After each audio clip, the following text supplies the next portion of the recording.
Welcome to the Emergency Medicine Cases podcast. I'm your host, Dr. Anton Hellman, bringing you the brightest minds in emergency medicine from around the world. EM Cases is brought to you by SHREMI, the Schwartz-Reisman Emergency Medicine Institute. That's a nonprofit organization dedicated to improving EM care through high-quality research and education. The opinions expressed on this podcast are intended for information and education purposes only and should not be used to diagnose, treat, or prevent any medical condition, nor should they be used as a substitute for medical advice from a qualified practicing physician. First, a word from our sponsor, Metricade, the experts in complex physician scheduling since 2012. I've been using Metricade's incredible scheduling system for a decade, and it's been a game changer for me and my colleagues. Shift work comes with its challenges, but Metricade helps minimize the drawbacks by ensuring a fair distribution of shifts while integrating circadian-friendly rhythm recovery time into its methodology.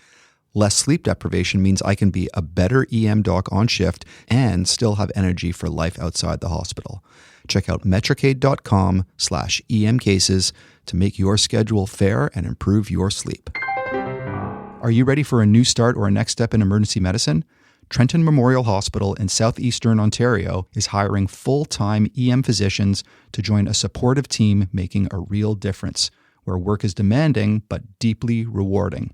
Earning potential is over $600,000 Canadian annually, with incentives up to $75,000 and flexible shifts. They offer relocation, licensing, and immigration support for eligible candidates. It's close proximity to Toronto, Ottawa, New York State, and Vermont, and minutes from wineries, beaches, and outdoor adventures. Visit quintehealth.ca, that's QUINTE health.ca, and click on Physician Opportunities. Emergency departments are pretty much continuously in crisis. I'm not only talking about single events like the hospital computer system crashing at 3 a.m. in the morning in the middle of a tough resuscitation. I've been there. Or a bus crashing on the highway just outside your hospital carrying 30 children, or some other mass casualty disaster.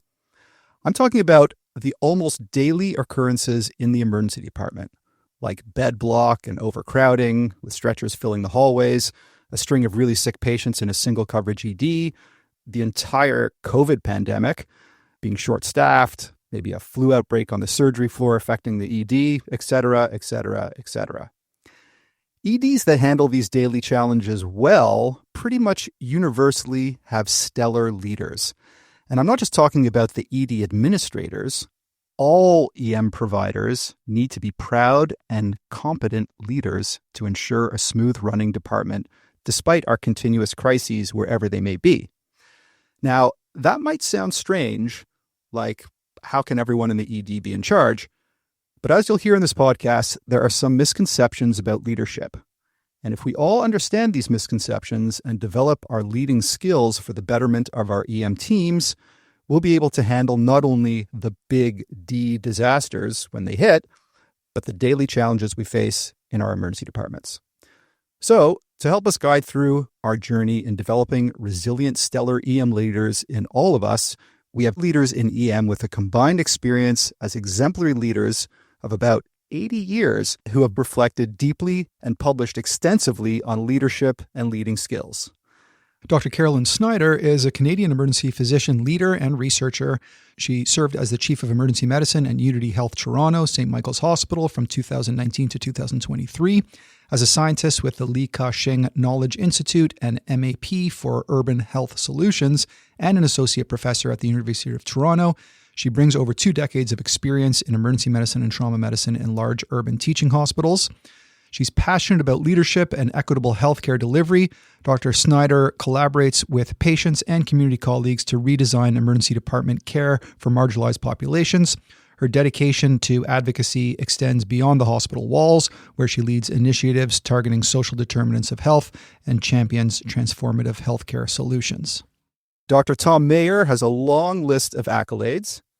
He was the command physician for the Pentagon during 9/11, the incident commander for the anthrax attack on Washington in 2001. He was the lead for the mobile emergency team to Ukraine more recently.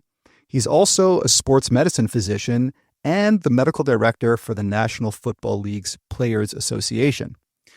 Academic-wise, Dr. Mayer is a professor of emergency medicine at George Washington University and senior lecturer at Duke University. He recently published a fantastic book entitled Leadership is Worthless, but Leading is Priceless: What I Learned from 9/11, the NFL, and Ukraine. and that book actually inspired this podcast. Dr. Howard Ovens is also an emergency medicine physician and professor of emergency medicine at the University of Toronto and a legendary leader in EM in Canada with a long list of accolades as well. He's the Chief Medical Strategy Officer at Sinai Health Systems Hospital. He's the Ontario Expert Lead for Emergency Medicine, where he chairs the Emergency Services Advisory Committee. As part of the COVID pandemic response, he sat on the Ontario Health R5 response table representing emergency medicine. He's a senior fellow in the Institute of Health Policy, Management and Evaluation. Dr. Ovens has published and spoken widely on issues related to the administration of emergency departments and public policy related to emergency medicine. He's the author of the EM Cases Waiting to be Seen column, and we've had the honor of having him on the podcast many times in the past. Welcome. Thank you, Anton. It's a privilege to be on. I'm looking forward to this. Absolutely. Thank you so much for the opportunity. All right, let's just jump in. Why is learning how to lead well important for any emergency provider, not just those in the so-called leadership positions? In other words, in what way are we all leaders? Dr. Mayer? Well, again, thanks for having me on. I really appreciate it, Anton. And I would say it's almost like a syllogism. I was a theology major, strangely enough, when I was in college. And so building the logic out becomes important. Fact one is that we practice emergency medicine in teams. There's no such thing as a solo practice of emergency medicine, period, full stop, no arguments with that. If that's true, and it is, then the logic becomes every team member is a leader. Lead yourself, lead your team. Number two, every team member and therefore every leader is a performance athlete, no different than my athletes in the National Football League, all 2,500 of them, who are involved in a cycle of performance, rest, and recovery. Performance, rest, and recovery. And perhaps we'll get more into it, but we have badly neglected in emergency medicine the rest and recovery. So invest in yourself, invest in your team. And number three, the work begins within. The work begins within us as we try to reform the crazy cacophonous systems in which we operate. So the key being we're working in teams, and in order to be in a team, you have to be a leader. And therefore, everyone, not just emergency physicians, everyone on that team has to be a leader. All right. I think most of us know what a leader is, but I think we kind of need to define what being a leader is. Can you give us what you think the definition of a leader is, just so that we're all on the same page? Yeah, I think the simplest definition is that a leader is a person actively living their life. And so it's not a title. A title is simply a location, a geographic location in which someone finds themselves. But, my challenge to people is to be able to say to them, the leader you're looking for is you. It's not, the answers are not above us. They're within and among us. And therefore, each of us, every tech, every nurse, every registrar in our emergency department is a leader, leading their part of the team that comprises this wonderful specialty that's given us our great lives. Excellent. And Dr. Ovens, how do you see each and every one of us as a kind of leader?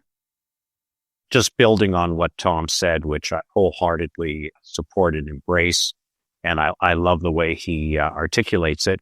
Leadership, besides leading from within and leading your own life, of course, your role and the times at which you're a leader are very contextual. And in a resuscitation or in any situation in the emergency department, there may be a designated leader, but I've often seen when resuscitations are going well, an experienced nurse asking a Socratic question about, Dr. Ovens, do you want to give some more epi right now? Would you like us to do this or that? Or somebody else helping somebody with a subtask that they've been assigned. So like a symphony with different sections, when the team is working very well together, people have identified and filled the leadership roles that are needed at that moment.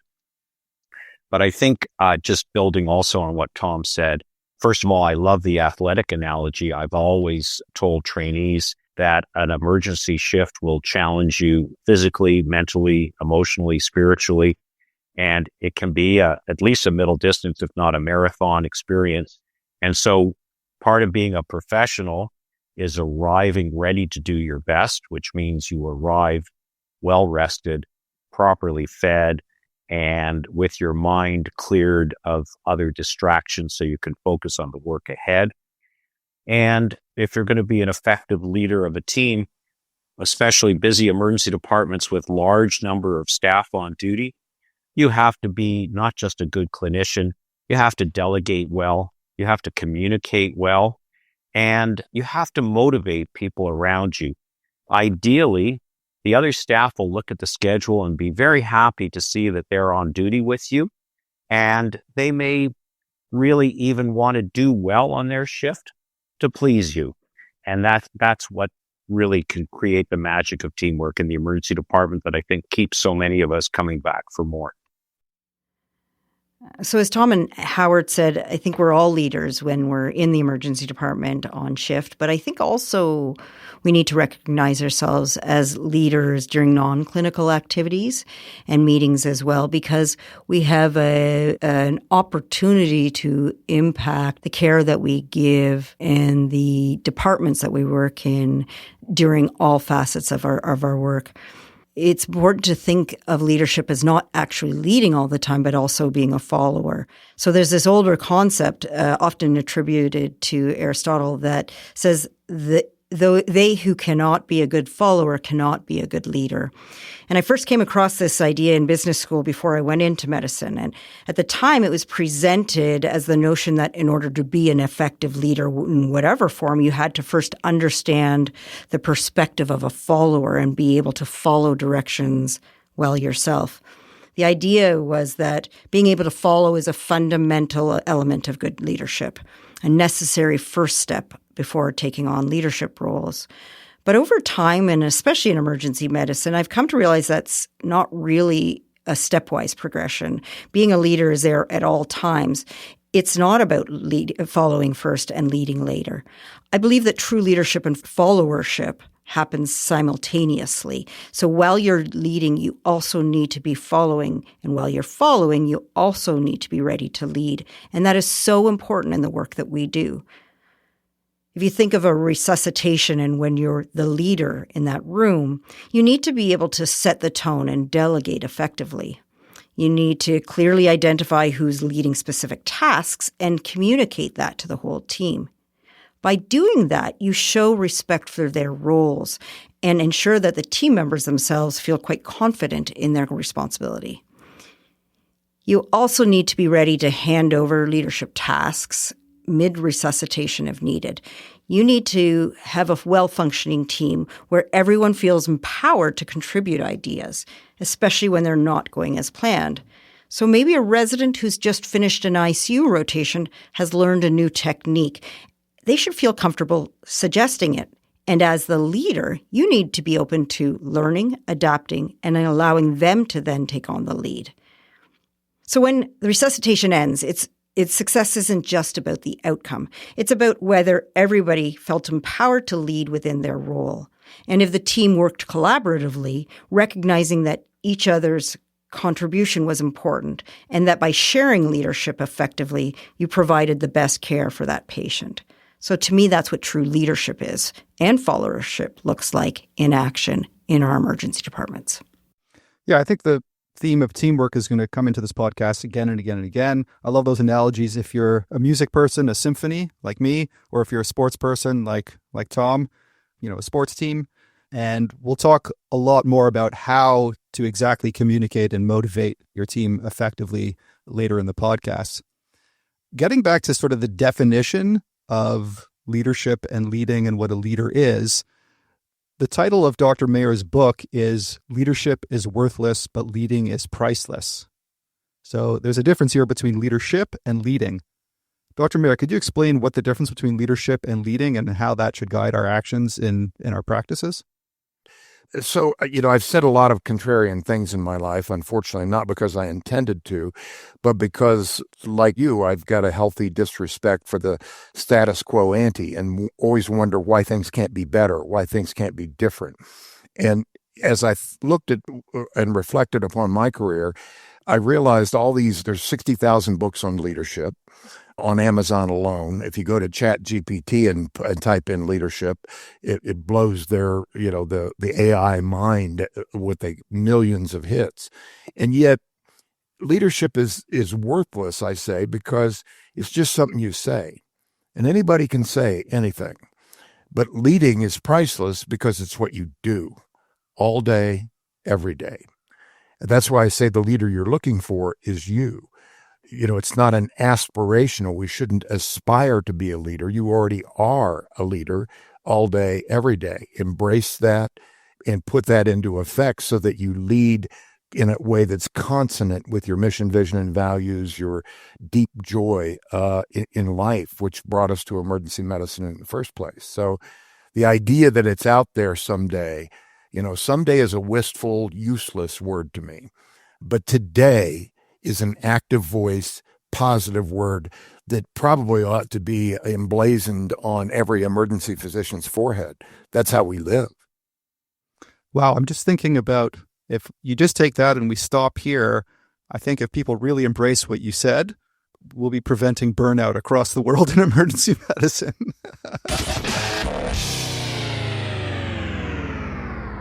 I do agree that we're all leaders. The concept of leadership may be often tied to an official title or a recognized role, but leading is something that we all do in different ways and at different times.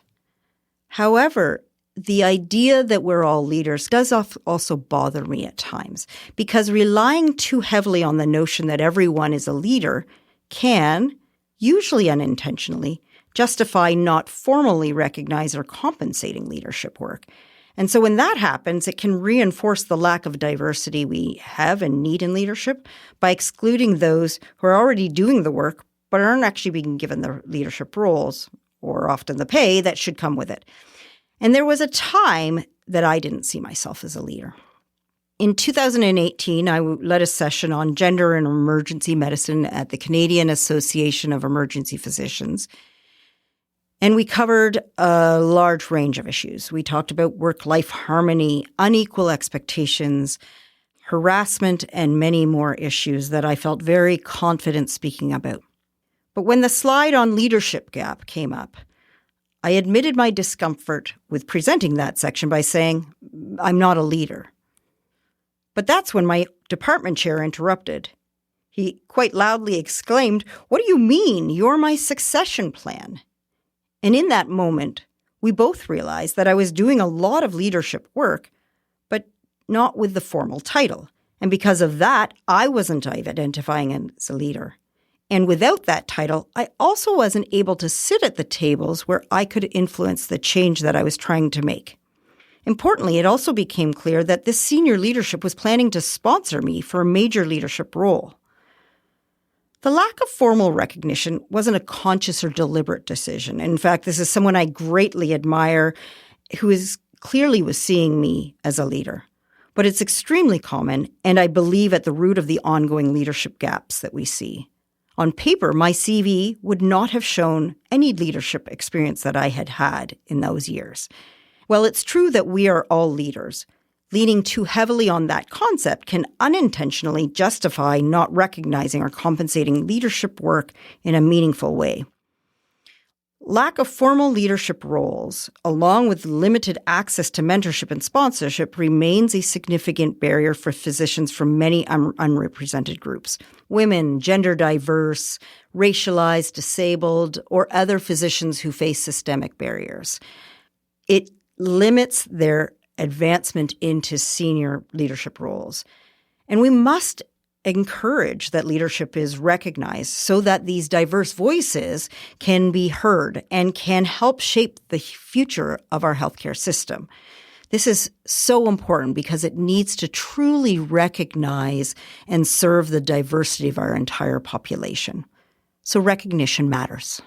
It sends a very clear message both to the individuals but also our teams, our institutions, our system, that their contributions are valued and that they deserve a seat at the table where meaningful change can happen.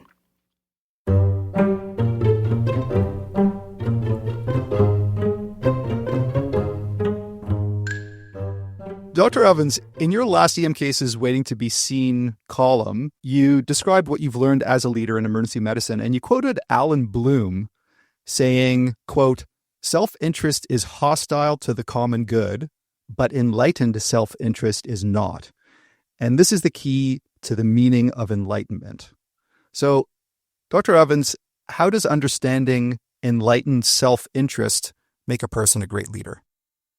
The concept is looking beyond short-term gain to a much longer game and seeing how more broadly viewing the context in which you're making decisions can affect you and your life down the road.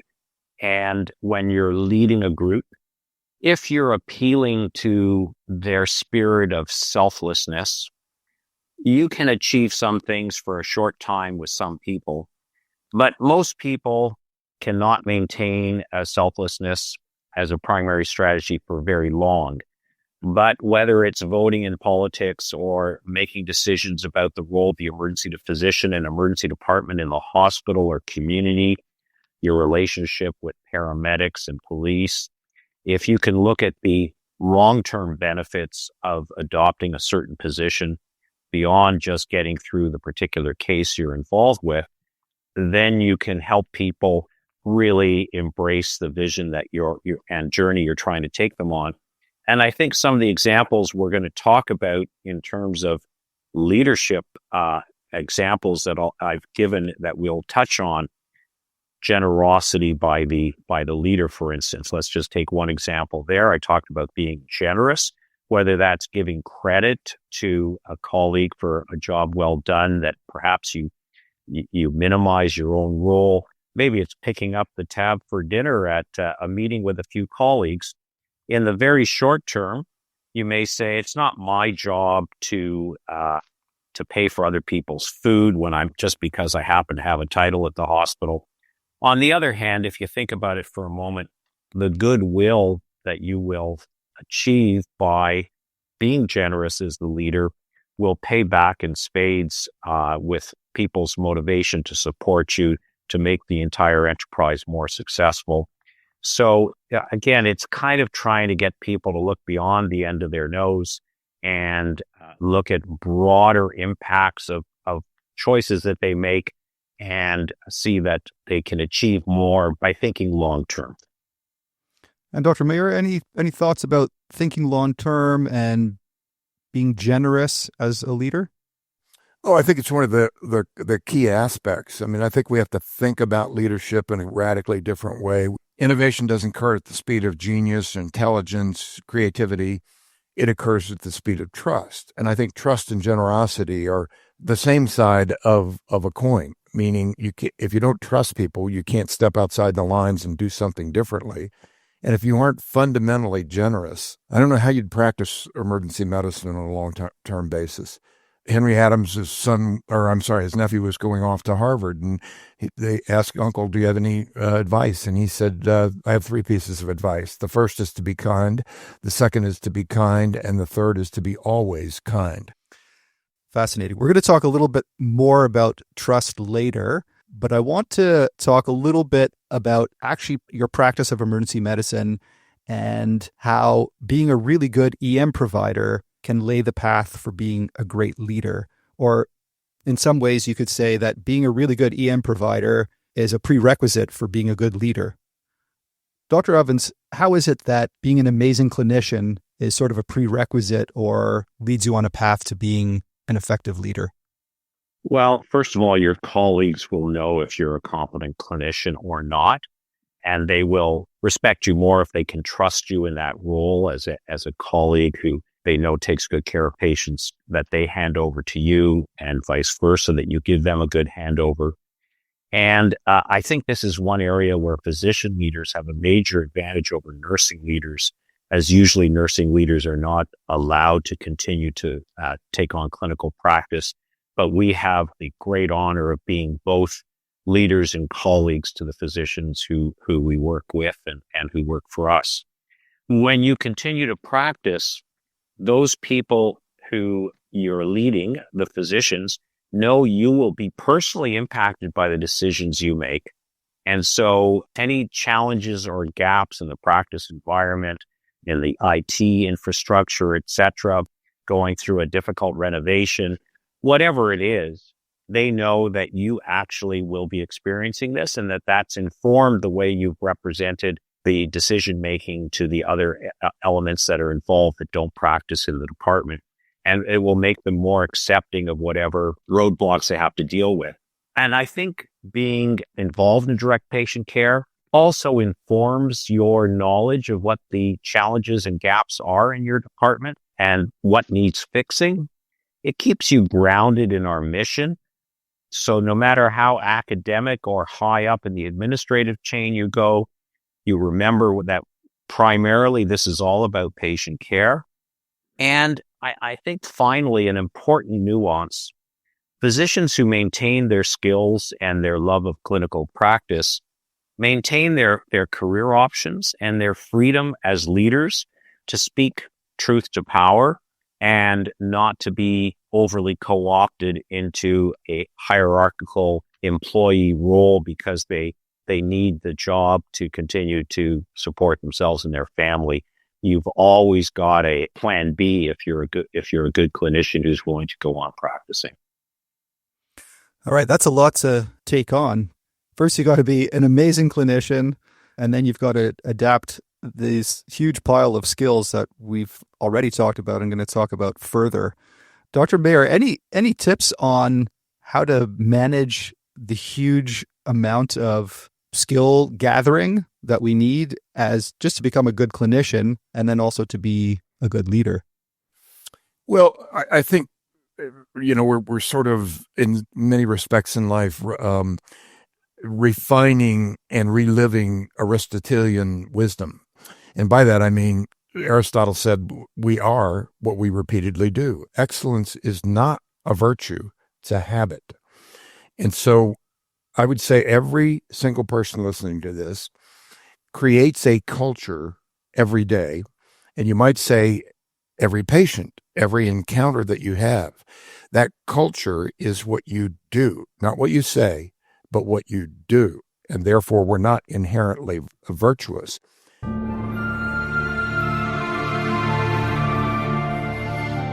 We've already talked a little bit about teamwork, but I want to go on a deeper dive into teamwork. There's the famous saying that you quoted in your book, Dr. Mayer, if you want to go fast, go alone. If you want to go far, go together. EM docs are, in one way, sort of lone wolves. We pick up a patient on the tracker, assess them, order some tests and treatments, document and dispo them. We do that 20 or 30 times a shift, and then we go home. But EM is, as you've been saying, a team sport, and is becoming more of a team sport with every passing decade, I think. Dr. Mayer, what are the key elements of a successful team in emergency medicine? Well, first of all, that quote, as you know, is a Mende proverb. That's centuries old, an African proverb, but it still holds as well today. And if you travel to Africa, you'll hear people use that term. I think when you think about key elements of teamwork, that we're involved in teams all the time. And when I say teams, because of my background, plus I played football through college, tried out briefly with 2 pro teams, but they informed me that other than size, speed, strength, and what was that other thing? Talent. I didn't have any talent. That's what they told me. But my point is not sports. You have many other talents, Dr. Mayer. Well, so I wouldn't take it too hard. Yeah, it worked out okay. Everybody, you mentioned it earlier. If you're in a symphony, that's a team. If you're in a band, a marching band, a jazz band, that's a team.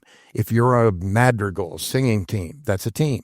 Chess club, debate club, teams are all around us all the time. And so I think looking at the commonalities and what's there, I've always said that, we can confidently assure our patients that they'll be taken care of by a team of experts, smart people. We can get good, smart people.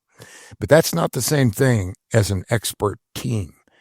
That's a different set of skills, a different way to work together, and assuring that you have a shared common sense of purpose, that there's mutual accountability to the system of coaching and mentoring so that everyone coaches and mentors others as they move along, and have a mutual respect for each other on that team. Every team member knows not just what their job is, but they know what other people's jobs are as well, so that they know what is going to occur during the course of what we do. And then you have to have a game plan. I always talk about you got to have a flight plan. I'm not a pilot, an aviator. Apparently, these people know where they're going. They know how they're going to get there. I didn't know that. I'm really happy. I'm just happy they didn't kill me. But they have a plan, a way in which things are done. So I think those common pieces come together. It's often assumed that sense of purpose, that mutual accountability, not leaders holding others accountable, but everyone mutually leading to hold each other accountable, becomes important in a way that there's mutual respect and a game plan in which we do it. Dr. Snyder, your thoughts on what makes a successful team? A successful team in emergency medicine is one where every team member feels empowered to provide the best care possible within their role.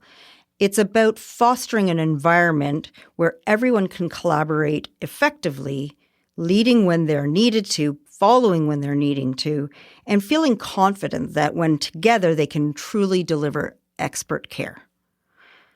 It took some time for me to find what worked as an authentic leader, especially in trauma and resuscitation. So early on, I was trying to fit into what I thought was the right way to lead, standing on a box or speaking assertively, but trying not to be labeled as too aggressive. I even found myself shouting to be heard over the noise, and that just wasn't me. I realized I wasn't providing the level of care my patients deserved, and I also didn't feel authentically myself leading that way. I could also sense that my team wasn't really feeling confident in those resuscitations either. And so I developed an approach that felt much more true to who I am. When I walk into the room, I introduce myself as the resuscitation leader, and I immediately state that I like a quiet trauma or a quiet resuscitation. I don't like the raised voices because that's not healthy for the patient or effective teamwork. So I ask for input from team members and ensure they have what they need to lead their specific tasks. And even in high-stress moments like performing a thoracotomy or a major resuscitation, no one should actually have to speak over each other in order to do their jobs. If there's unnecessary noise, I ask people firmly but very kindly to be quiet, explaining that it's hard for us to focus. And I regularly will review the case with people in the room to make sure that we're all on the same page and know what's going to happen next. And I actually do lead with everyday respect. I say please, I say thank you, because that's who I am, and that's how I converse in normal discussions. I am Carolyn Snyder at the foot of the bed. My leadership style was actually shaped by karate training when I was in my 20s, where I actually learned a black belt. It was in the calmness of the dojo and that quiet that I started to develop the confidence in my strength and my power. I didn't need to be loud to feel in control of the space I was in. I remember an orthopedic resident coming up to me after a trauma. He and I had actually trained together in the dojo, and he said to me, "It was like being there, back in the dojo with you." And that moment really reaffirmed to me how powerful calm leadership can be. But leadership in trauma or resuscitations isn't about everybody adopting my own style. It's about encouraging each team member to find their space and their authentic approach. And some lead with quiet confidence, like I like to, and others have a very focused intensity. So when people, however, lead with those genuine strengths, we actually find a team that becomes far more collective and far more collaborative and far more effective. So as a leader of a larger team, you have to create space for that. You have to make sure people feel comfortable developing and embracing their different styles. And so I find what's most essential is to set a tone of respect, collaboration, and encouragement for people to be who they are in that space. And through that, people feel confident, they feel innovative, and they are much better at problem solving together. And now a word from one of our sponsors, Quinty Health. Are you looking for a fresh start in emergency medicine or the right place to take the next step? At Trenton Memorial Hospital, they offer more than just a job. They offer a collegial team, excellent compensation, and real support. If you're an experienced EM physician looking for a well-run collaborative department, this is a rewarding, high-volume environment where your skills are valued. If you're early in your career or transitioning from family medicine, their hands-on mentorship program has your back. Work side by side with seasoned emergency physicians for 4 months with structured onboarding designed to build your confidence and clinical independence. Earn up to 600,000 Canadian annually with 75,000 in incentives plus relocation, licensing, and immigration support. Trenton Memorial Hospital is located near Toronto, Ottawa, New York State, and Vermont, and just minutes from beaches, wineries, and outdoor adventures. Visit quintehealth.ca, that's QUINTE health.ca, and click Physician Opportunities to learn more. One of the prerequisites of team building is having team members that trust each other. You need a bedrock of trust for an effective team to function well, whether that's in a sports team or an ED team or a symphony. So, Dr. Mayer, how do you actually build trust in these types of relationships so that you can innovate and lead well together? I think broad global sense of purpose is important, but to me, I've always said that it's not the words on the walls that matter, it's the happenings in the halls. If someone says, well, this is our mission, vision, and values, this is what's up on our walls, my answer, and I'm going to come to that facility, my answer is, yeah, it's fine. Let me watch you 10, 15 minutes. I'll tell you what your culture is. I'll tell you what your values are. Because, just think about, here we are in emergency medicine, docs, nurses, there's 2 doors, front door, back door.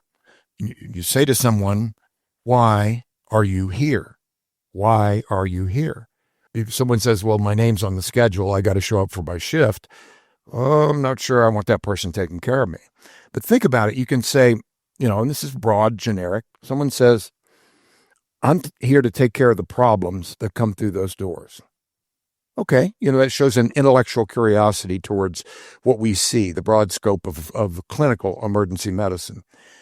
Someone else says, I'm here to take care of the patients who come through those doors. Well, that's a deeper level. If someone goes a little further and says, I'm here to take care of those people and the problems they face, the souls entrusted to me, then you begin to see that, who are you going to trust more when the times get hard? And as we all know, the times get hard every shift in emergency medicine.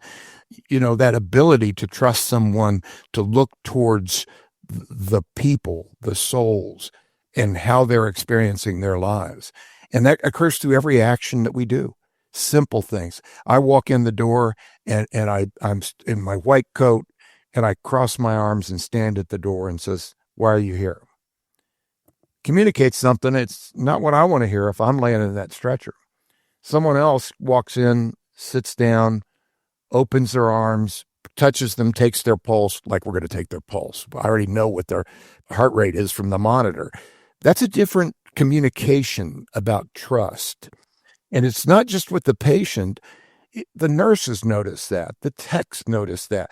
And Howard made this point earlier. Everybody's watching everybody. Everybody's, you want someone that they're happy to see you when you come in. That trust comes from each action, each voice inflection. So I think it's complex, but it's not complicated. All right. So those are some of the action-based things that you notice in other people that can help you see who you can trust.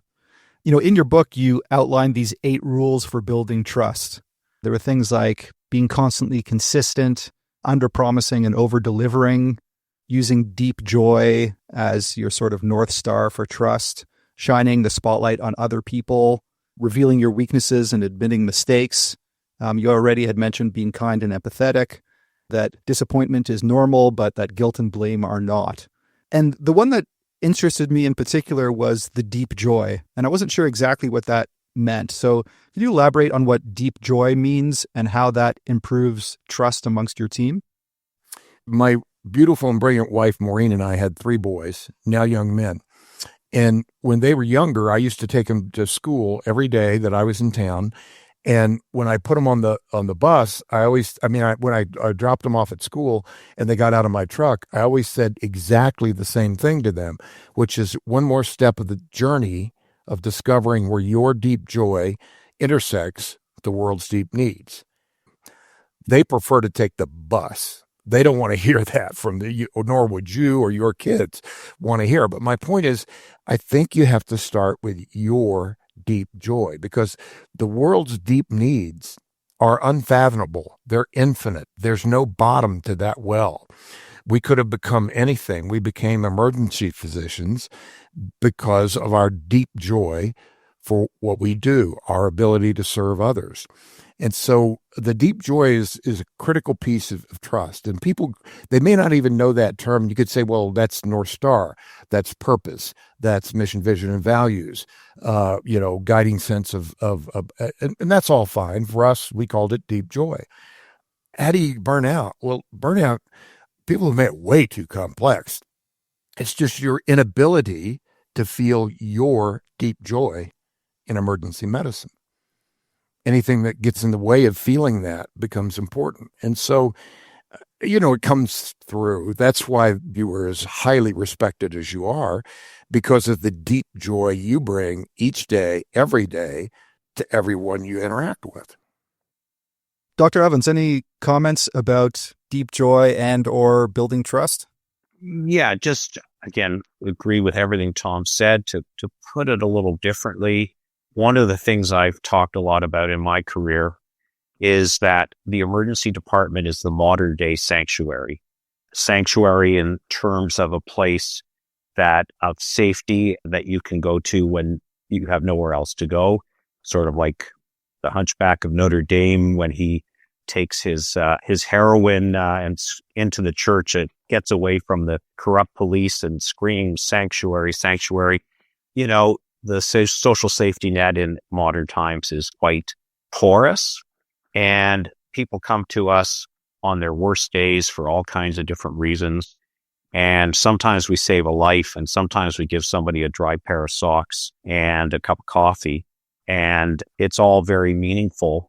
And besides maintaining our own mission by keeping a sense of pride about that mission of we're the modern day sanctuary, we never close, Christmas Day, middle of the night. I think the people working around you will notice your actions, as Tom said. If you're kind to the patients, if you are kind to them, if you acknowledge them as people, if you acknowledge a job well done, that will go a long way to building trust and creating a more motivated, cohesive team. I love that analogy of the modern day sanctuary.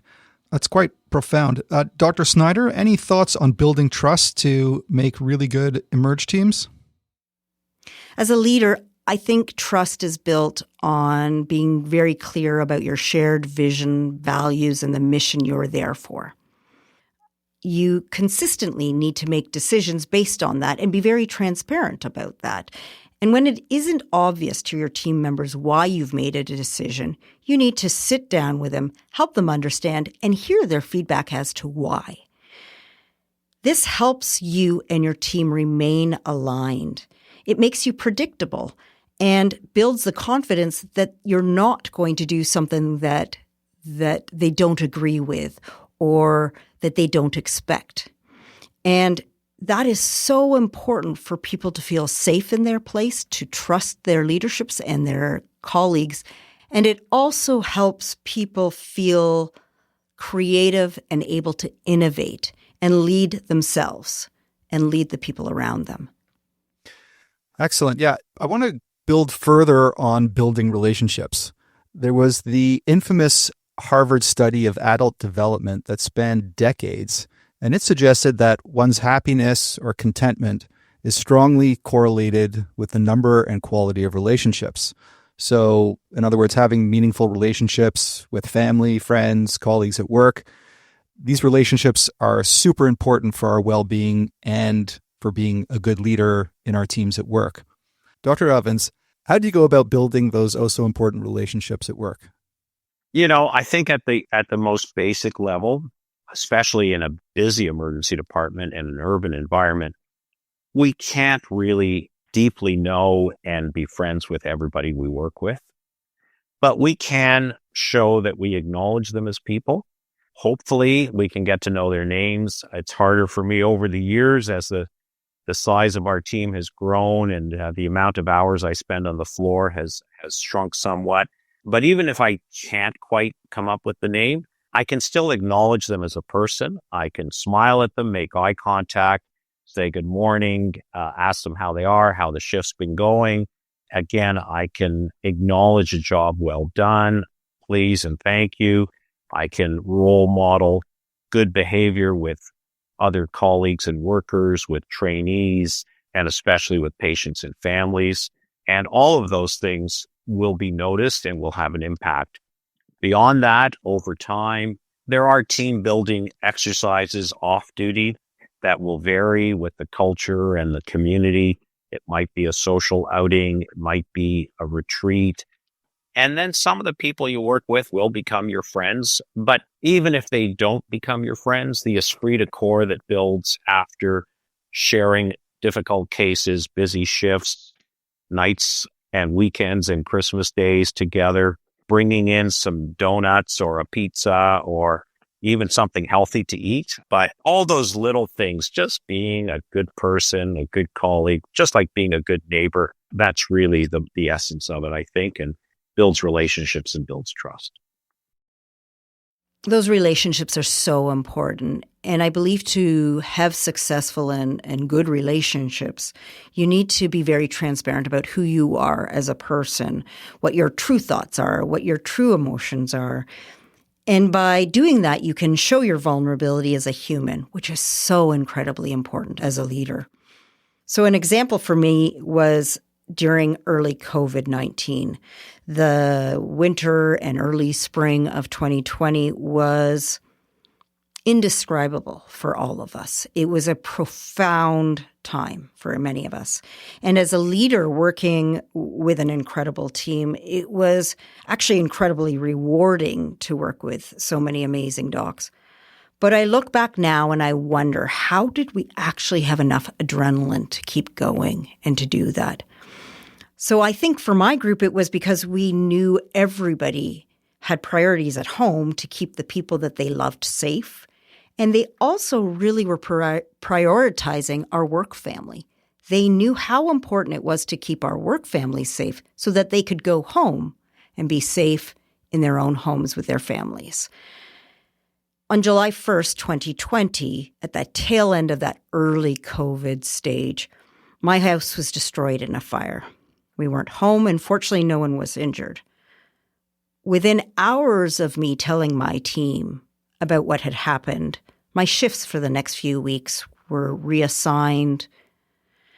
And over the next few days, people kept in close touch with me. We had an incredible gift basket that was put together by my team that truly recognized how much they knew about my family and me and our own interests.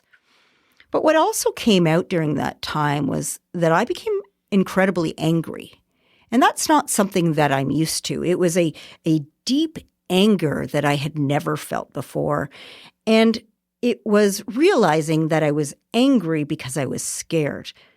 Our home was the place that my family and I had felt truly safe to go to and be in those prior months. I'd had so little time for myself and my family, and that was the place where I actually was able to spend it. So I now know that the anger was actually rooted in my fear and my overwhelm, and how it was actually a pretty normal response to a very large event in my life. And so what was important about this is that I actually felt quite open to say to my group, I am so angry right now about what's going on in my life. I can't be a good leader right now. I need some space from it. And everybody respected and understood that. It didn't mean I was an angry person or a terrible leader. It was right now, in this moment, I needed to be the human I was and step away from that leadership role because I couldn't do it well. And so many colleagues stepped in and they took on being at certain meetings and representing our group and helping my co-leaders manage a really busy department. And I'm forever grateful to my group for them allowing to be vulnerable in that time. But I also think what came out of that was a gift to our group to realize that being vulnerable was okay. And I saw many of my colleagues over the following years feel comfortable coming to me with something going on outside of the department that they knew was impacting their work. And also when things were hard at work, maybe a terrible patient outcome or a patient complaint or difficulty working with somebody else in the space, that they could come and speak with me and feel vulnerable, and together we could problem solve how we could get them back to being able to give the best care possible in our department.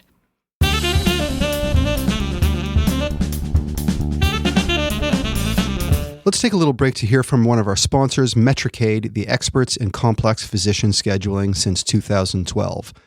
Metricaid's expert schedulers are their secret sauce. These people truly understand the complexities of physician scheduling. They empower us by providing the tools we need to manage our teams efficiently. At the same time, they give physicians more freedom to share their workflow preferences, so schedules aren't just fair, they're actually workable. Metricaid's system is built to make your schedule work for you. They take the stress out of shift planning so that you can focus on what matters most.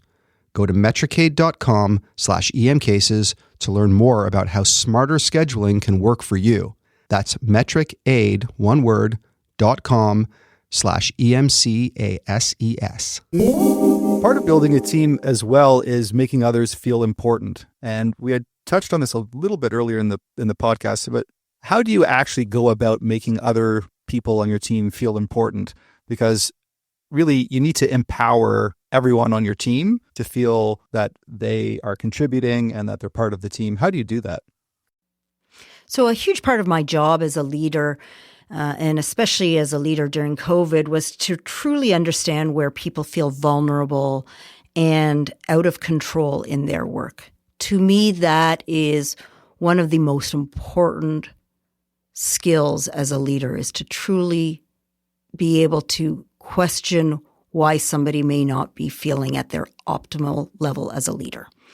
And it was extremely easy for all of us during COVID to feel out of control, but that was really enhanced, let's say, in an emergency department. It was really, really difficult to practice emergency medicine, not knowing what was coming through the door and how it would affect your safety and your family's safety. And so in our department, it became clear to me I needed to make sure that everybody had a slice of control. And in doing that, as people came to me about something they were scared or worried about, I then asked them to be part of this leadership team. And so of the 31 full-time docs that were working at St. Michael's Hospital during that early time of COVID, I'm going to guess most, if not all of them, had actually taken on a recognized leadership position. That might have been leading with a group of other emerge docs and nurses, a group to think, if we have to provide palliative care in our emergency department with no family around, how are we going to do this in the most humane possible way? Things like if somebody was really concerned about the PPE we were using or we were slowly potentially running out of, that I asked them to be at those tables with us as we tried to problem solve this as an institution. They had incredible insight into why it was important and how it was affecting us as caregivers. By giving everybody or asking people to take on and empowering them to have a leadership role, they developed more control over their environment. And to me, what we saw was an incredibly strong group of physicians managing a very, very difficult time together. And a lot of pride in how we did that. A lot of pride in how we did that still remains today amongst our group. Anton, you mentioned the great Bob Waldinger at Harvard as a good friend and built what were the Grant and Glueck studies, studying a core group of Harvard students, including John F. Kennedy, our former president, as well as hardworking people from Southie. And that relationship piece is constantly brought back forward, and I think it's absolutely true. Arthur Brooks and others have emphasized the same thing. And, a lot of relationship building in the emergency department is team building. They're synonymous in the ways in which the inflections in which we do things. One of the things which we don't do enough with our medical students, residents, and even our faculty is, if you think about how much of our job, our day, is spent in relationship building, and are we building the skills of relationship building, trust building, communications? Communications, skills 1 through 10, probably 1 through 100, are listen. How do you learn to listen? And I say learn to listen because we've done the study. Others have done it. Groupman at Harvard did it. From the time an emergency physician asks a question until we interrupt our patient is 18 seconds. Nurses are 54 seconds, which my newborn ICU wife nurse points out shows nurses are 4 times better than doctors, but we all knew that. We don't listen very well. We don't allow people. We need to practice, understand the skill of active listening, nodding heads when someone's talking, open body language, the ability, if I'm standing with my arms crossed, it communicates something and it's not something I want to communicate. The power of a smile, that is such a powerful part of communication that we really need to work on better. But that ability to communicate, simple things. I had a nurse tell me once, Doc, you're the best doctor I've ever worked with. And it was, what? Are you, can you tell my wife that? Because I don't think she thinks that. And I said, why did you say that? And she said, well, you always say thank you after a difficult case or a resuscitation. You always compliment me while I'm in the room with the patient. And at the end of the shift, you always walk up and say to every nurse, what could I have done to make your job easier today? Now, if you had said, Tom, what is it that you're doing?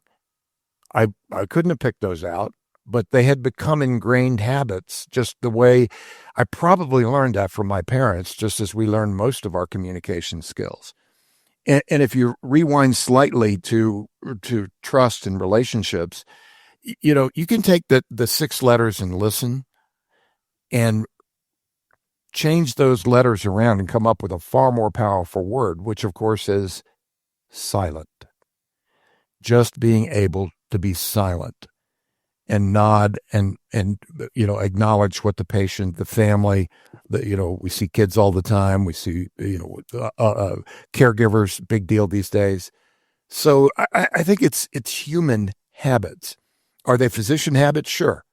But they're human habits distilled so that when they come in, Howard, to the modern day sanctuary, it's not just a place, it's a way in which they're treated by the details of communication.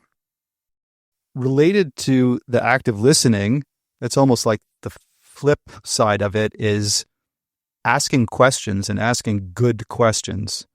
How does asking a lot of good questions to your team members build a great team? And what actually constitutes a good question? In other words, how do you go about asking questions to engage your team? So as a leader, I think it's very important to connect with everybody in your group in the early days of leadership. Through that and asking good values and vision-based questions, you can really develop your leadership vision, your short, medium, and long-term goals. One of the questions that I ask, and actually is to me fundamental to know as a leader, is why people are proud of working at the place they are. And so at St. Michael's Hospital, we're a hospital where over 20% of our patients are homeless. And every single physician, when I first met with them early in my days as chief, spoke about the pride they have in caring for some of the most vulnerable patients and people in our community. And so that helped us as a group come together to make sure that that remained a center point as we innovated, as we made change, and as we led within our department. We also spoke of the importance of strong clinical care and education for our learners, and keeping each other safe and making sure that we remained an incredibly strong collegial group. And those were the fundamental values of our group. And they helped all of us form together our short, medium, and long-term goals as a department. The great poet E.E. Cummings famously wrote, "Always the more beautiful answer who asks the more beautiful question." And I think in this modern day sanctuary, asking the more beautiful questions is a critical aspect of what we do and how we do it. And so what would a beautiful question look like? I think it's a question that goes to the deep joy of the people with whom we work and the patients for whom we care. So that if I'm talking to a nurse, helping understand how hard it is for them to deal with a resuscitation. They have a 3-year-old child. We just unsuccessfully resuscitated a 3-year-old child. Tying it into who they are and their deep joy becomes important. Dr. Evans, any comments about making others feel important and asking good questions? You will encounter colleagues who feel that some of what we said may be impractical, that you can be too nice, and that we also have to move the meat and keep the department flowing. And I want to say two things about that. First of all, my favorite paper of all time, after the Beckman and Frankel paper on interruptions, the other one was a paper done by a Toronto internist, Don Redelmeyer. He randomized volunteers in the emergency department to odd and even days, didn't tell the staff or patients what was going on, trained the volunteers to be nice to patients, especially just courtesy, simple courtesy, especially the underhoused patients, and then looked at the frequency with which they made return visits. And he was trying to check the hypothesis that if we're nice to people, they'll keep coming back. And what he found was that if you were nice to the patients, they came back less frequently, possibly because they were getting their needs met and didn't need to come back. So first of all, being nice can be an efficiency strategy. But even when we have to draw boundaries, resources are finite, time is finite, we can do so respectfully and with compassion. We had a social worker in our team who became very dear to the team because we all knew that she had that balance, that we could trust her to be efficient, to know when it was time to take a patient with troubling behaviors and say, we've done all we can do today, it's time to leave, and to do so with compassion. The second thing I wanted to say was we've delved deeply into clinical care and patient interaction. We're mainly talking about leadership today. There are analogies of everything we've said in the role of leadership beyond the clinical space, in the way that you interact with other people on a committee, in your department, division, when you're working on a problem, a schedule, whatever. All of the things we've talked about are relevant there also.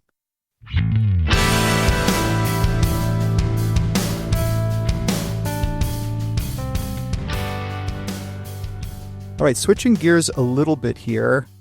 In my preparation for this podcast, I came across a few lists of essential leading skills or qualities of a good leader. And one that stood out for me, also related to building trust, actually, was having integrity, essentially being honest, authentic, and having strong moral principles. And Dr. Evans, you're a person of great integrity, which is one of the reasons actually you're one of my mentors. Thank you very much. Why is having integrity so important to being a great leader? And how do you suggest we hone our own integrity? So if you're a sociopath, you don't have integrity, but you may learn that integrity is a strategy that other people notice. I'm not talking to those people. I'm talking to everybody else. And we talked earlier about how people watch the actions of their leaders very closely. we're all very sensitive to hypocrisy, and nothing undercuts the moral authority and ability to lead than evidence of hypocrisy. So, for instance, when we had COVID restrictions and Boris Johnson was caught having a party, so it just has to be something that you accept and adopt and lead every day. That always think of, before you do something, how would I feel if this were on the front page of the newspaper, or if my teen found out about all of this? And if you're not comfortable with it being open publicly, then just don't do it. Again, just being a role model and having your actions and your words match up very carefully. I think one of the great privileges of emergency medicine is every time we walk in to an emergency department, particularly as a physician, we're on stage, just like a performance artist. So just like we're performance athletes, we're also performance artists. We will be seen. It's not like we can hide. There is nowhere to hide. And so when you do kind of sequentially 4 things. Number 1, you get ready to go to work and you come out of bed and you say, today or tonight, this afternoon, I will lead. No question about it. You will lead. So that's understanding that. Number 2, how will I lead? That's your deep joy, mission, vision, and values, your sense of purpose, your why. He who has a strong enough why can bear almost any how, said Nietzsche. When you finish the day, in between there, all those actions of integrity, is it integral to what I believe? Is it integral to what I said I believed and what I said I would do when I said, how will I lead today? And then we have this incredible gift as emergency physicians and nurses, and that is when you finish the day and you get in your car, you can say to yourself, what did I leave in there? What did I leave behind today?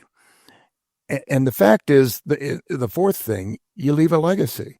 And what's the measure of the legacy? The legacy is one what at a time, one patient at a time, one encounter at a time, one interaction with a nurse at a time, one interaction with a tech at a time. So the question is, you don't have to worry about leaving a legacy. You're going to leave a legacy every single day. And the question is, are you going to leave a legacy of integrity, of having done what you said you were going to do all day, every interaction? And we can't always succeed. That's why I say make failure your fuel. But integrity comes from that commitment, that understanding up front, but then a series of actions. To, if you snap at somebody, you can just pull back and say, that's not the integrity I wanted today. That wasn't the integral part of this team I wanted to be today. And you get to fix it before you even go back into the room to say, I'm sorry. I'm sorry I said that to you. I apologize. So at any rate, I think we get to live lives that are going to demonstrate our integrity one way or the other. The question is, are we going to do it? We have to be clear about when we've made a mistake as a leader. I recently learned about the anatomy of an apology from Sydney Tam. She's one of the faculty at a workshop on leadership that I run. And she spoke of the importance of what a good apology needs, the framework of a good apology. It acknowledges the harm that may have come from your action or your statement. You take responsibility for it. It shows that you understand the impact it may have had on a person or a group, and you commit to being better and making necessary changes. That is so important as a leader to be able to do. It shows the humility that is required for people to trust you. It also reminds people that there's no such thing as a perfect leader, and that we shouldn't expect our team to be perfect either. That's impossible. We're all humans. And so we need to really, truly understand when we've gone wrong or done something wrong and be able to apologize and make it better. I would also say humility is important in terms of being able to laugh at ourselves. It is so important for us to be able to laugh at ourselves, obviously when appropriate in the emergency department. But laughing allows people to realize that it's okay to have made mistakes or okay to have done something differently than one would have expected. And that, I truly believe, allows people to grow by acknowledging that they too are human and they too make mistakes.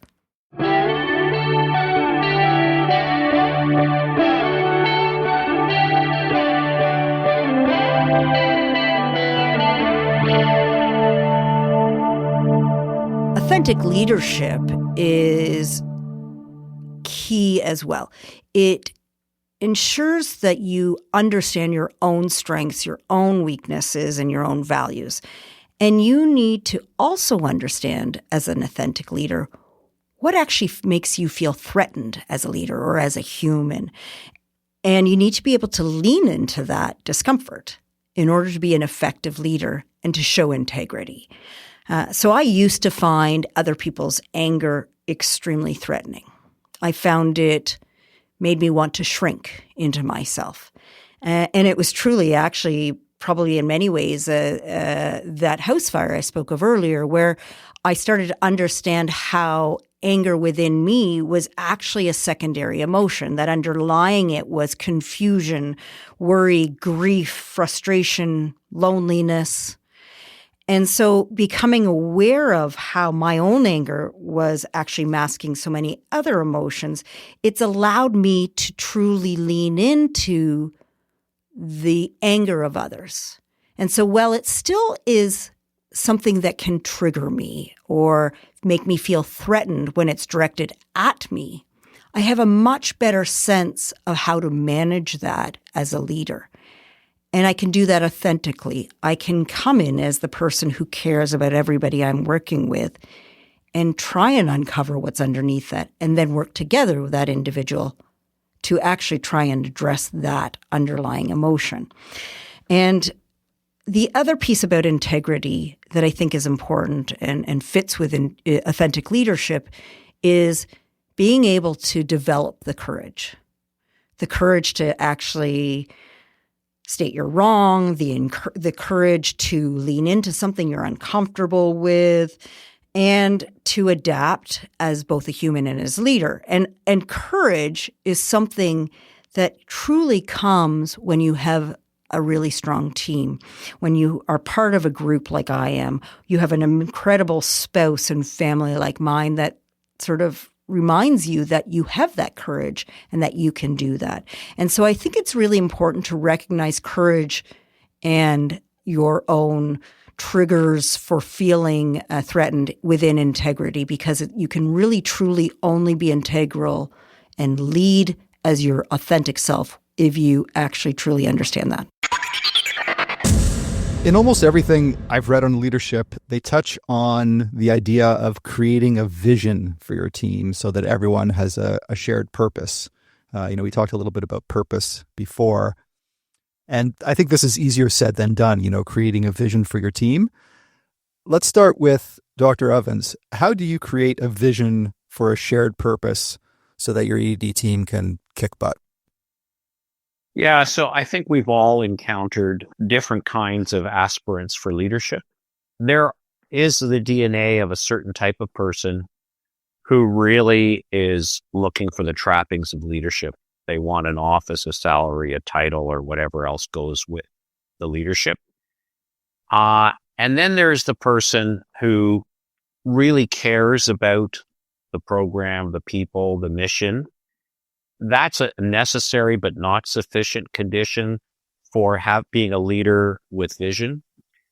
The final piece is, again, having a sense from your own experience and talking with your colleagues of how you could make things better, what it would look like if your team was functioning more, was more productive clinically or academically, if their role in the community could somehow be enhanced.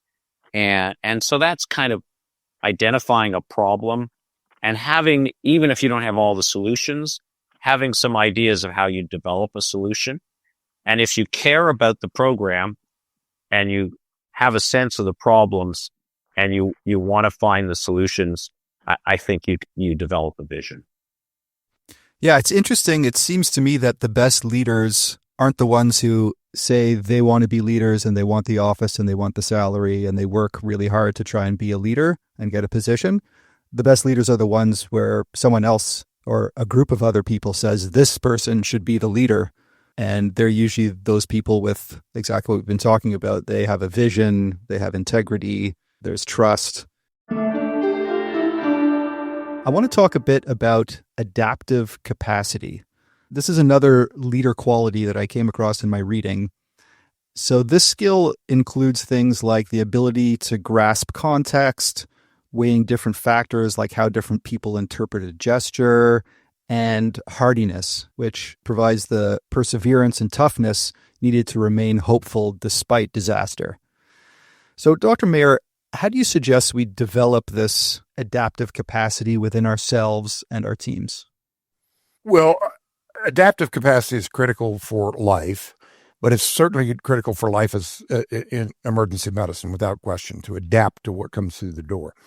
Part of it is understanding what's going to come through that door. I teach my residents to say to the patients, we knew you were coming today, we just didn't know your name. Meaning, chest pain at about 9 o'clock in the morning? You bet, absolutely.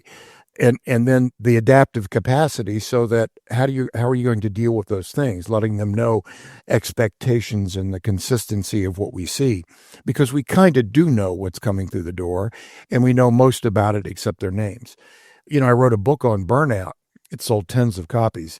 But if you look at burnout as the inability to feel your deep joy, it just becomes a ratio of job stressors to what most people would call resilience or resiliency. I don't like that term all that much, and I'll tell you why. I like the term adaptive capacity. Why don't I like resiliency? It's not that I don't like the concept. It's that if I say to my team, burnout, 62% of emergency physicians are burnout, as you guys well know. If I say the reason you're burned out is because you're not resilient enough, they're thinking, they don't say it, but they're thinking, I'm the problem? You got me in this nutso system and I'm the problem? That's why Linda Aiken's work is so great at Penn, showing that nurses and docs don't want resiliency training. They want the system fixed. And so I use the term adaptive capacity. So near and dear to my heart. It comes from when I played football. I was a linebacker, as you might guess, from my body habitus.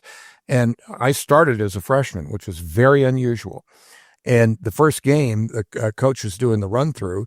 You could tell he was a little nervous about starting this freshman at middle linebacker. And he said, my linebackers are agile, mobile, and hostile. Mayor, what do you think about that? And I said, well, Coach, I'm the Mike. I'm the middle linebacker. I got to, read and react. I got to adapt all game long. And he paused for a second and he said, my linebackers are agile, mobile, hostile, and adaptile. And so we have to be adaptile as people, as human beings, but also particularly as physicians, and then distilling it to that elite level of emergency physicians. You can't get through a shift, let alone a career, without highly developed adaptive capacities. So that was a great explanation of what adaptive capacity is and why it's important. Maybe you could touch a little bit on how to develop those skills? Sure.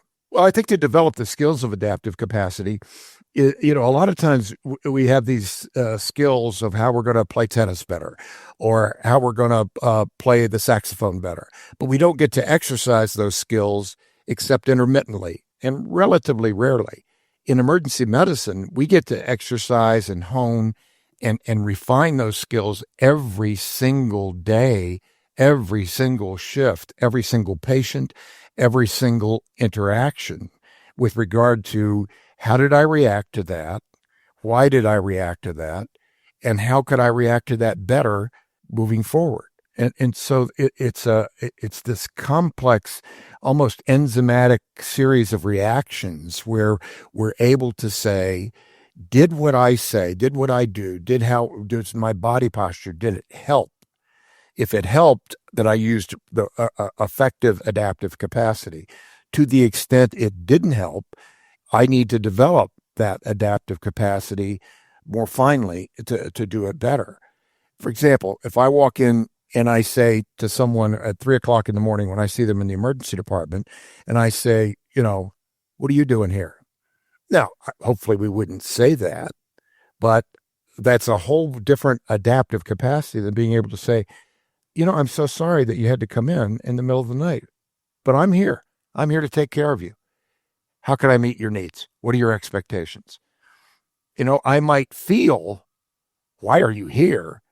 But that's not the adaptive capacity I need to use. All right, got it. That's a good way of framing it. I like that contrast between adaptive capacity and resilience. It seems like adaptive capacities, those are skills that you can realistically every day hone to make your team better, to prevent burnout. I want to talk a little bit about the difference between leading and managing, because many leaders are also managers, but I think it's important to kind of distinguish this in order to help us become better leaders. Dr. Mayer, what's the difference between a manager and a leader? Well, the traditional way of thinking about management and leadership is that management keeps the current system functioning despite obstacles. And leading is envisioning, uncovering vision, thinking of new and perhaps better ways to do things. And I think it's a false dichotomy, at least in healthcare writ large and emergency medicine. Number one, we're flat enough as organizations, and we can't functionally silo and say, your management, keep things functioning. You're a leader, think of new and better ways to do it. They're skills that everyone in the emergency department needs to have. So I think we have to constantly toggle back and forth between these are the skills of management, keeping the system functioning. These are the skills of thinking about better ways in which things can be done, which all of us have to do because the way we're working isn't working, or it isn't working as well as it could, or as good enough for us to sit in the car at the end of the day and say, I feel good about what I left in there today. Yeah, that's a really good framework for understanding how managers work and how leaders work. More specifically in the emergency department, Dr. Evans, there's usually the nurse leader who doesn't do any clinical work, generally speaking, and then there's the physician leader in a department or the chief of the emergency department. How is understanding this relationship really important in becoming a good leader for all of us? First of all, I agree with Tom that good leaders have to manage and good managers have to lead. But there is a difference in emphasis between the two words and how they're commonly used that is very illustrative of the difference a little bit between the nurse leader and the physician leader. And I'd start with the difference in the clinical roles. The physician has a job that includes thinking creatively, trying to come up with the right diagnosis, and not just solving the clinical problem in front of them, but managing the entire patient load, the board. And I love the concept of the elegant solution for mathematics, not just doing the right thing. We all know physicians who are outstanding at caring for the patient in front of them, but they aren't quite as good at coming up with the elegant solution in terms of getting to the answer in the fastest, most efficient way possible, juggling multitasks at the same time. Whereas the nurses are not looking for the elegant solution. They're not supposed to cut corners. They're the ones who rigorously check the patient ID, the physician's orders, the drug dosages, and watch our backs and keep us safe. And just like in clinical care, we need the nurse to sometimes correct us, question, is that actually the dose you meant, Howard? The nursing leader is a hospital employee and is primarily or has a very strong focus on privacy, budget, labor legislation, and keeping the emergency program safe, on trajectory, and out of trouble. And the physician is more focused on solving problems, developing a vision. Again, these are overlapping Venn diagrams. The physicians are more often contractors. Their relationship with the hospital is a little different. When the two trust and understand deeply each other's role, then you can have magical leadership, just like when you have a good team in the emergency department. Frequently, I've seen situations where they don't really understand each other and there's some distrust. Why are you always bothering me with this trivia? From the physician to the nurse leader, from the nurse leader, why don't you understand how important it is that we live within these rules and boundaries that we all have to respect? And if you're going to be effective, you have to really embrace both of them and understand and come to a position of trust with your dyad partner. Yeah, always coming back to the idea of trust. I want to talk a bit about mentorship, because one of the key elements of a successful team that we already mentioned is mentoring. Can you tell us a little bit about some of the key mentors or coaches that you've had in your career and how they shaped your leading style? Dr. Mayer? Sure. I think mentorship, coaching and mentoring are absolutely essential to any effective, highly functioning team, which is what every emergency department is, or to which we should aspire. Make sure that you have a lot of mentors, not just one, and make sure that key among them are not just, people of the same sex as you are, but others. And for me, of course, that means, my mentors, my wife, for example, that female ability is important to remember. And so absolutely, I think all of us remember key people that we met along the way who, if you ask a question, would be, how did they make you feel? And a mentor makes you feel, hey, I can do this. Hey, I can be like them.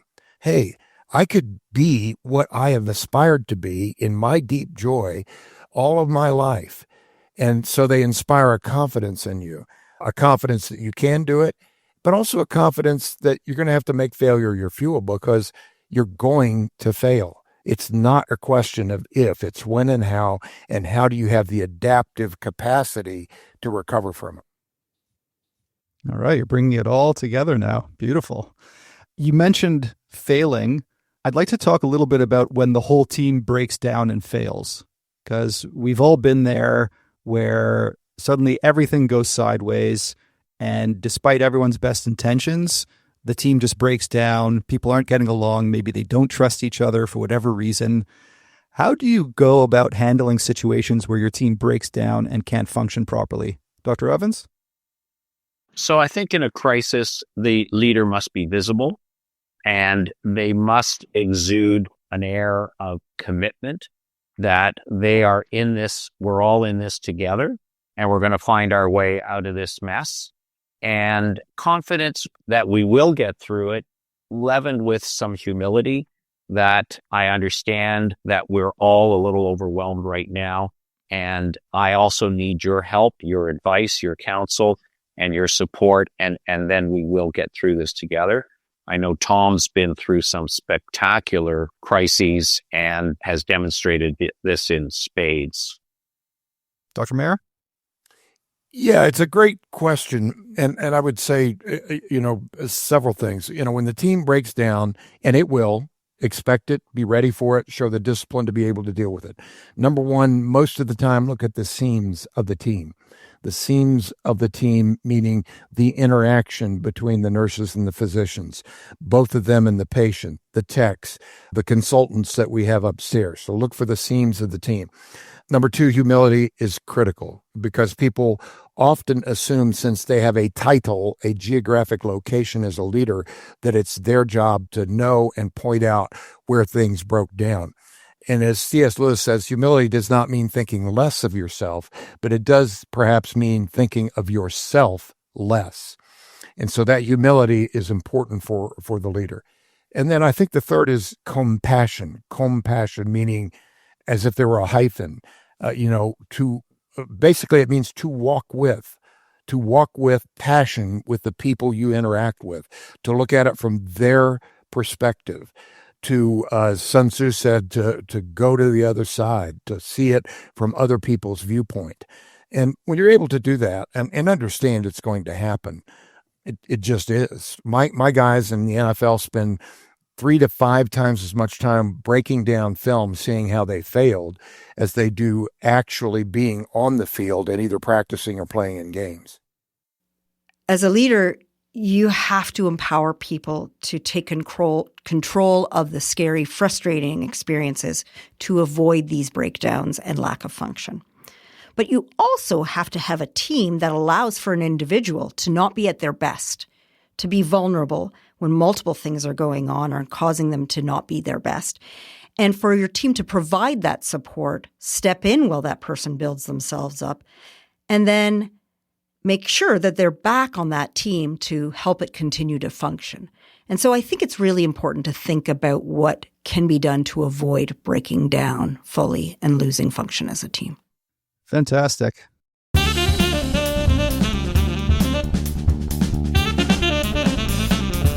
Dr. Meir, you actually described in your book about how leaders can liberate you.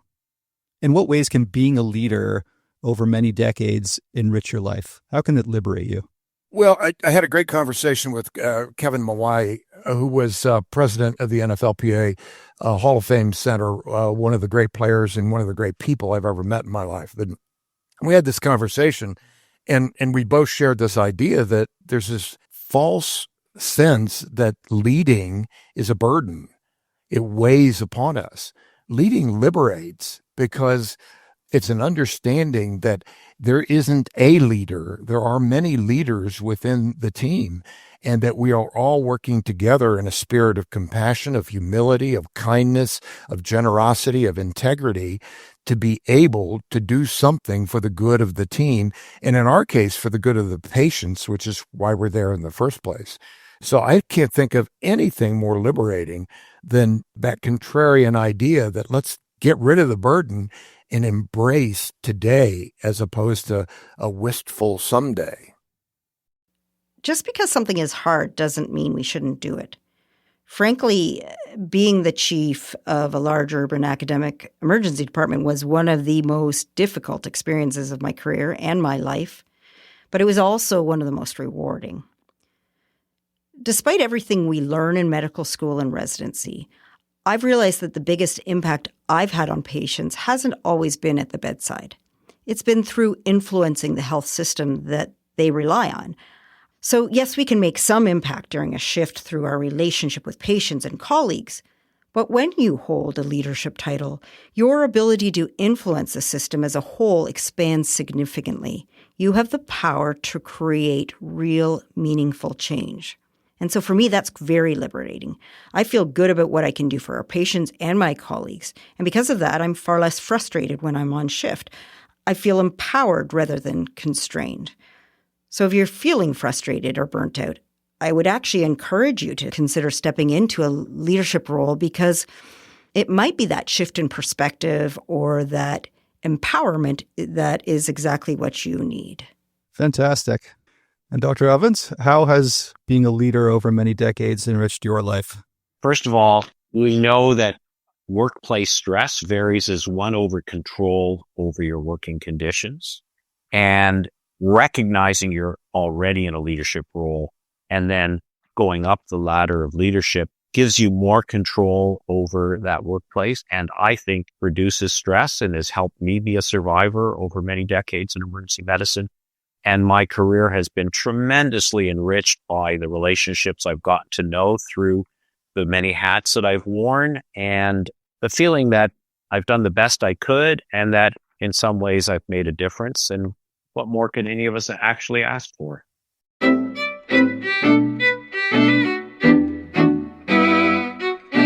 Being a leader has enriched my life in ways I would never have expected. It's pushed me to grow beyond my comfort zone and challenged me to lead with authenticity even when it felt difficult. It's taught me to recognize that true leadership isn't about having all the answers. It's about creating space for others to share their ideas, step into their strengths, and shine in their own ways. Leadership has also given me the opportunity to make a meaningful impact, and not just on the systems and patient care, but on the people I work alongside each day. Watching others grow, and take on new challenges and realize their own potential has actually been one of the most rewarding parts of my career. Perhaps, however, the greatest gift of leadership has been how it's helped me deepen my own sense of purpose. It's made me a better listener, definitely a more compassionate colleague, and a stronger advocate for change. I realize how I can actually have power in lifting other people up. And in doing so, I find a true sense of fulfillment, and that extends far beyond any title or route to leadership. Yeah, again, it comes back to the relationships.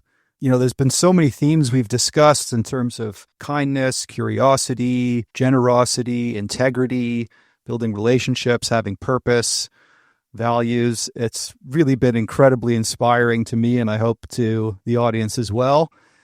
The last thing I want to just touch on is, Dr. Mayer, you had talked about this in your book as well. You had touched upon the idea of leaving a legacy. In what way can each of us leave a legacy in emergency medicine?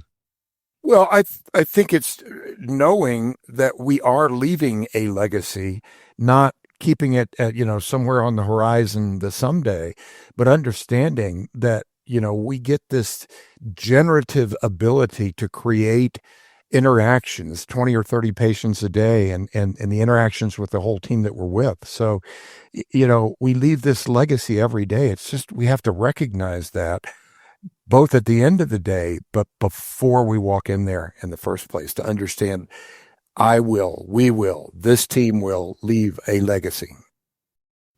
And Dr. Snyder, your thoughts on how each of us can leave a legacy in emergency medicine?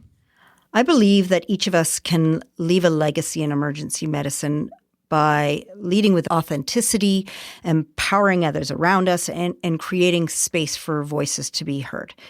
It's about showing up as your true self, supporting your team, and making decisions that reflect compassion, respect, and a commitment to the best possible care. So your legacy isn't just in the patients that you save. It's in how you help build a system that supports every caregiver, fosters collaboration, and values diverse leadership. So when you empower others to lead in their own ways, their own authentic ways, you create these ripples that can extend far beyond a single shift or far beyond a single person. So at the end of the day, our greatest impact comes from the environment we create around us and the teams that we support, the care that we can champion, and the changes that we've been brave enough to lead. That's the legacy that we can all leave behind. Fantastic. What a great way to wrap up the discussion on being a leader in emergency medicine. I am looking forward to listening to this one a few times.